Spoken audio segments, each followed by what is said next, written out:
All right, welcome everyone. This is our eighth episode of the Spiky Signal Show, where I sit down with some of the most exceptional revenue leaders in the revenue space. This podcast is meant for all of us really to explore the biggest problems facing customer-facing teams, real challenges across sales, what revenue leaders deal with on an everyday basis, from pipeline visibility to coaching, deal velocity, really you name it. We talk about it all here on the podcast. I'm your host, Waleed Shaarani, head of revenue over at Spiky.ai, and today I'm here with Neal Goffman, CRO at Achieve It. And today we're actually talking about the future, what the future CRO looks like, and what that possibly could entail. You know, are you going to be AI driven, data driven, revenue driven, or scientifically driven? These types of things. So, Neal, welcome. I'm so glad to have you here. Thank you, Waleed. I appreciate it. Appreciate you having me on. Yeah, absolutely. Well, why don't you just give us like a quick elevator pitch on who you are and what you do? Yeah, absolutely. So my name is Neal Goffman, Chief Revenue Officer of Achieve It. Achieve It helps mostly public sector organizations create a layer of transparency to understand what their various strategic objectives are, what their plans are, how they're accomplishing, let's say, reducing crime in a city or a county, or they're recruiting new businesses.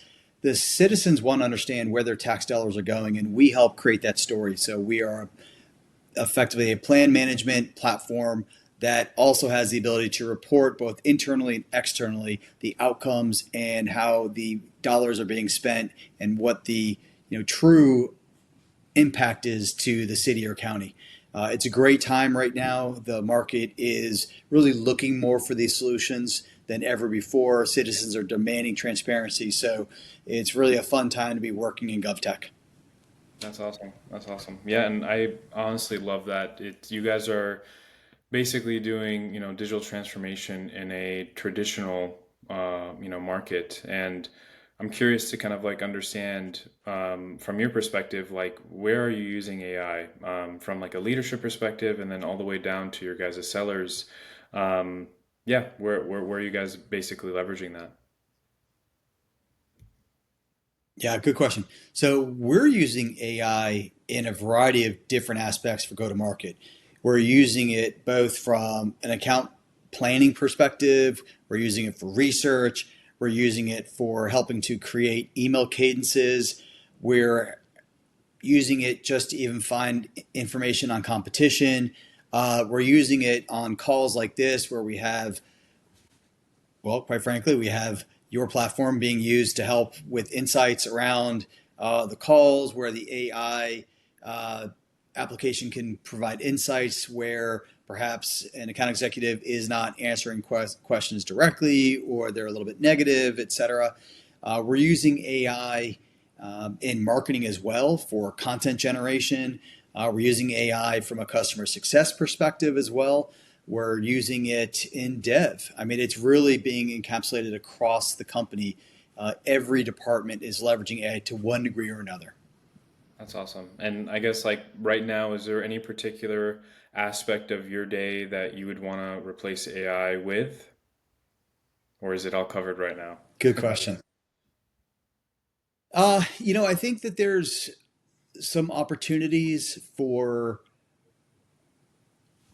leveraging products like yours to help improve, our framework, which we use for sales, which is MedPick, and enhancing what the AI engine can suggest and proactively talk about what's missing or ways to, you know, help account executives get to the true outcome. What happens if we don't accomplish this goal? If a client is looking to purchase, Achieve It, it's typically because they want to improve transparency.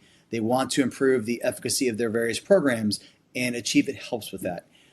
But sometimes the account executives don't always get down to the true impact. And what happens if they don't? What is the true outcome? Does the mayor not get elected again? Does the assistant mayor get replaced? That's where you need to understand the impact. Who has that negative effect at the end if a program is not successful or if multiple programs are not successful?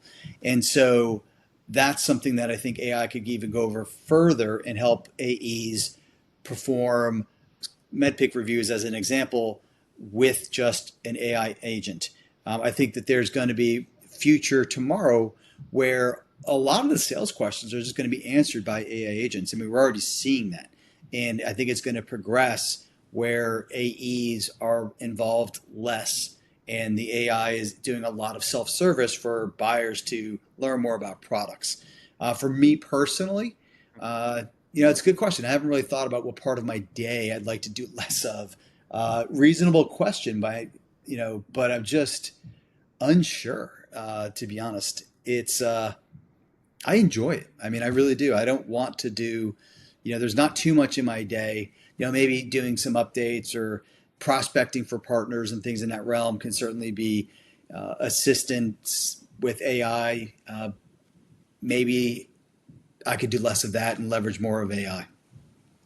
Yeah, makes sense. I mean, with this proliferation of AI, over the past years, how has that personally changed kind of the role as a CRO? Like you've been in the CRO seat for quite a while now, right? So like if you were to compare the Mhm. CRO role and how that functions and how you've been in that role 5 years ago to now, like what are some major themes that you've seen that have changed? Maybe list the top three. Certainly. So, for starters, the ability for AI to perform BDR functions, perform emails, respond to emails, that's something that we never had 5 years ago. And we're using that internally. I see other companies that are using that internally, quite often. And that's being picked up more and more. Now, having said that, some of the emails that are being generated by the AI are okay. I found that, depending on what tools are being used, that it might be better with still human oversight and ensuring that the content that's being generated is really what you want to say and represent you and your company. Uh, 5 years ago, at least, we didn't have call recordings like we do today, and natural language processing wasn't as strong as it is today. It wasn't as the quality wasn't there. So the insights we're able to derive by using Spiky today, weren't there 5 years ago. I mean, I can just tell you, it just wasn't. When I started doing Watson, we were doing a lot of natural language processing, and this is 10 years ago now. It was less than desirable many times. And even training, the approach we had a very limited set of questions we could train the corpus on, and you had to ensure you had different variants of those questions so that Watson could answer it. Now it's come a long way, don't get me wrong, but 5, 10 years ago, it was really in its infancy, and the quality just wasn't there to replace a call center, let's say, with a virtual agent at that time. Today, absolutely, it's just a much better, more refined product. Yeah, no, makes sense. And I guess like this kind of comes back to the point of, and actually something I wanted to bring up around like kind of the data and science imperative. So when it comes to like data literacy, um, has that importance of acumen changed over the past couple of years? For example, maybe 5 years ago, you were kind of like living out of Salesforce, have these dashboards that were set up by RevOps or whoever. Um, and now you can even have AI do that for you. But I guess like, what does this revolutionary CRO look like? Is it someone who is actually able to get back into the weeds now, build this whole dashboard in just 10 minutes with a conversation with AI now? Does that mean they need to be a little bit more data literate to be able to do that type of stuff? Or do they still have like a wide team under them? It may depend on the company size. I don't know, but just wanted to get your take on that. I think it's going to depend on the company size. Sales ops does more than just create a dashboard. For larger companies, they're driving a lot of insights. They're doing a lot of analysis. AI will augment that without question, and they will leverage those tools. And they might need less resources, but I think their goal is to provide those insights to the CRO. Now, smaller companies, absolutely. I'm one that always gets my hands dirty. I'm always in there playing around in Salesforce, building new reports myself. I'm also testing new tools out. So I think the immature companies, the younger, earlier stage companies, the CROs will have to be doing a mix of technical sales ops, being able to stand up different dashboards and reports, leveraging, GPTs and whatnot. themselves and getting well versed in, AI. It doesn't need to be coding. It doesn't need to be understanding even the code structure. It's more about configuration and understanding the right command prompts to do what needs to be done. I definitely think that is one that the current CRO needs to be able to do. They need to also understand how to leverage the latest and greatest technology, because your competitors will. And so if you're a step behind, for example, you're using LinkedIn prospecting, you might have a dedicated tool for that versus email prospecting. I haven't found a platform out there that does all of that, plus what you guys do, plus lead nurturing. So you're going to have to find your best of breed technologies that fill those different voids. And there are, just in my opinion, there's distinct needs from a go-to-market perspective that sellers will still need even with AI tomorrow. Yeah, no, it makes a lot of sense. So there's a story I heard, well, not a story, it actually happened.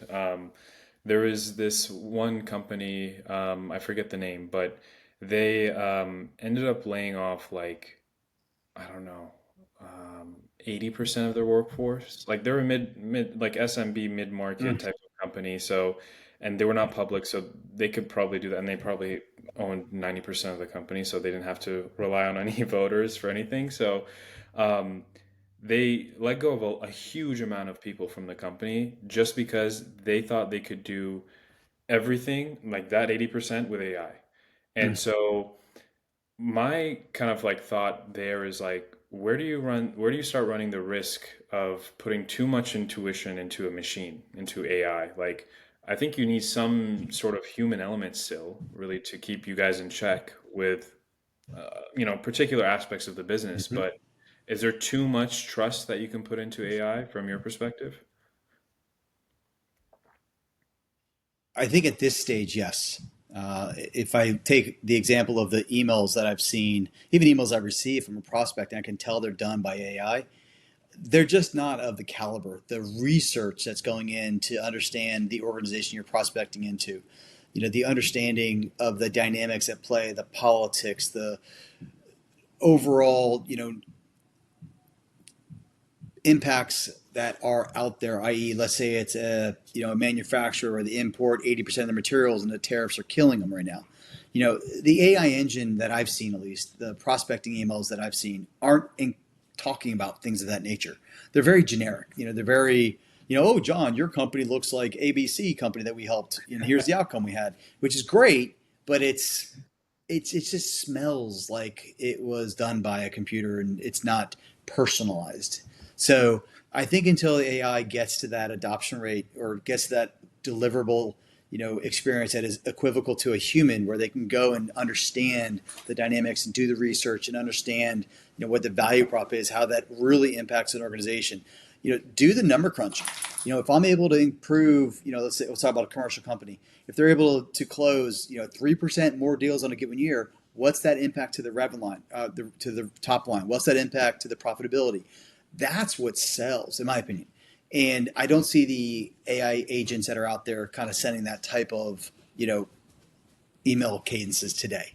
Yeah. So that's just an example of being too reliant and not having the human factor. For our teams, we're actually being very clear that we want the account plans they're creating for, the ABM approach we have for 2026.